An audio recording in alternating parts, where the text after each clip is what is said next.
Okay, ready?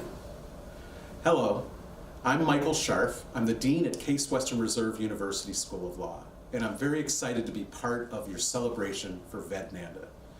Ved Nanda, I've known him for over 25 years. In fact, even before I entered academia, I knew the name. I knew people who had been his proteges, who had made it big in the world of international law. People like Sandy Hodgkinson, who eventually became the Assistant Deputy Secretary of Defense. People like Brenda Hollis, who became the Chief Prosecutor of the Special Court for Sierra Leone.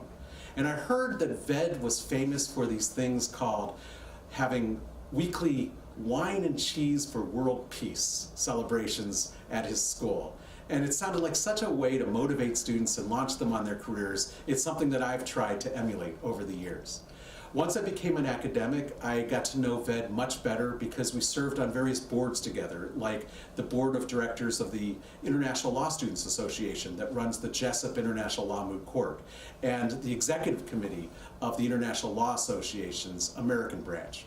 And Ved took me under his wing. He was a wonderful mentor, he was a great colleague, and he was an inspiration. You know what most people think about when they think of Ved Nanda? They think of a combination of the international law version of either the Dalai Lama or Yoda from Star Wars. He is that inspirational, and he is so collegial and welcoming and nice and kind.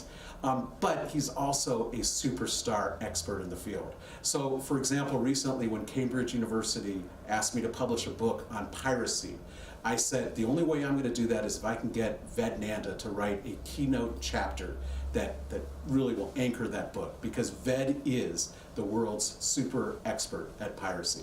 And not only piracy, also anybody who's written about the area of universal jurisdiction has read Ved's excellent works, which are cited by international courts and domestic courts around the world. Ved has been around a long time, but I don't know anybody in even that period of years who has had the great impact both in scholarship and in changing the world through court cases and other projects that he's done, and most importantly in launching the careers of many people like myself. So Ved, thank you for all you've done for me and many others, and congratulations on your honor.